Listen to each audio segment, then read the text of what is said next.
What's up guys, how you doing? I hope you've had a great day and hope it's been safe. Now, my name's Flipscriber, in case you haven't been to my channel before, you know what to do. Today we're talking about something awesome. We're talking about what's in this little black box. Now, I got this about 3-4 months ago from 7artisans, and I gotta tell you, I've absolutely fallen in love with it. Now, disclaimer, I did get this for free with no strings attached, and I really only make reviews about things that I like, that I think are positive, that I don't see any point in making a review about things that I don't like and wasting your time, my time. This lens is awesome. Now, if you're looking for a lens that is sharp, that is extremely fast, that is perfect, look away. This lens it's full of character. You buy it because it's full of character. You buy it because it reminds you of a photo you might have, or your dad might have taken in the 80s. Believe me, it is sharp, but it's an f1.4 35mm full frame lens. It is actually 7artisans' first full frame lens. This is a Sony full frame mount. And it is solid metal, including the front cap. Solid metal. The only piece of plastic actually on it is the rear cap. So this is an absolutely stunning lens. I'm in love with it. I'm a very nostalgic person. You know, I like watching the Goonies, Ghostbusters, that kind of stuff. And I can watch those films over and over again. And this is more or less a lens that screams all those kind of films, those times, those decades. This is you take a photo of this and you instantly feel like you've been pulled back 30 years. Like I said, full metal body, so it's very heavy for such a small lens. The aperture ring is clicked. It goes from 1.4 to 16. And it is beautifully round. I don't know if you guys can see inside there, but it is absolutely beautifully round. So you're going to have really beautiful bokeh balls, which I will show you in a minute. Now, the film you saw at the beginning was in the Seychelles, because I was testing it out when I was there, and you could see it produces absolutely stunning imagery. At the end of the film, towards the end of the film, I'm going to show you what I shot here and watch at night time so you can really see the bokeh balls. The focus throw, so if you're shooting video, which is really good with this because it's a manual lens, the actual focus throw is about 1/4 of the lens, so that is it. I mean, it's it's really short, so it's easy to focus from a portrait to infinity. That makes it a really cool lens. Now, if I take my Polar Pro quartz line UV filter and I put it on, and I'm kind of crazy about this. All my lenses have filters, and I try to get the best UV filters that you can possibly buy, and the Polar Pro quartz line is probably the best out there.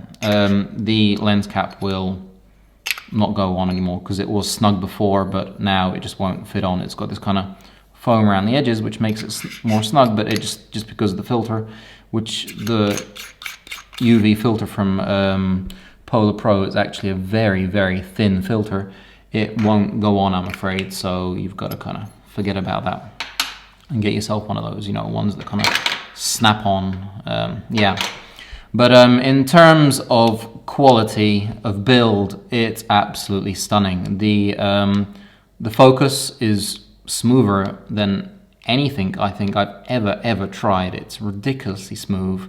It is ridiculously well balanced. So just turning the focus, it feels like a cine lens almost. It's absolutely stunning. I haven't had any problems with it. Like I said, it's a mechanical lens. There's nothing that can actually go wrong with it. It's definitely one of my favorite lenses out there right now. 7artisans, thank you for sending it over. I've had an absolute blast with it. The field size, by the way, is 46, so it's tiny. It's tiny. I mean, look at that. That is absolutely tiny. I've been taking photos with it for about 4 months now, and I honestly have to say I prefer taking photos with this than any 35mm. Now, if you want to take photos with a manual lens and focus ridiculously fast on something, for example, the A7 III or the A7R III, there are a few tricks, and I'll make a video about that.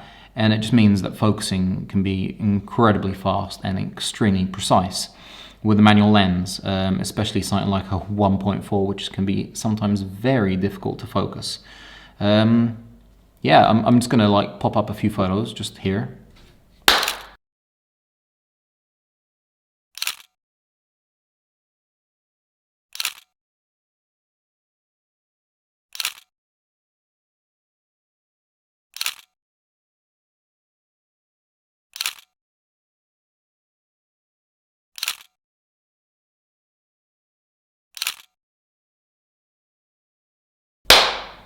So you can see that's like a mixture between some portraits, some landscapes, some close-ups at different times of day, and he performs beautifully.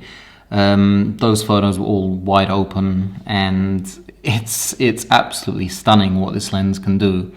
It does have a lot of character. You know, you look at it and you're just like, oh my God, those days were so good.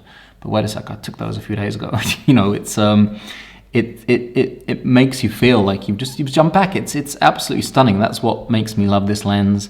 It really makes me also think when I'm taking a photo. I'm just like, if that's the noise your camera makes, you're lucky. I'm literally just, you know, I compose, I focus, and I shoot. It's that kind of process, which is really beautiful, and it kind of brings the joy back into photography. So if you are looking for a manual lens and you're looking for an absolutely fantastic lens that when you hit sharpness, it is so spot on, but at the same time, it's not only razor sharp, it's soft. You know, that feeling like watching the Goonies or Ghostbusters where the sharpness was sharp, but it was soft, you know? It's not like razor sharp, cut your eyes out, like for example the 16 to 35. It is soft at the same time as being sharp, so that's what really gives it its character.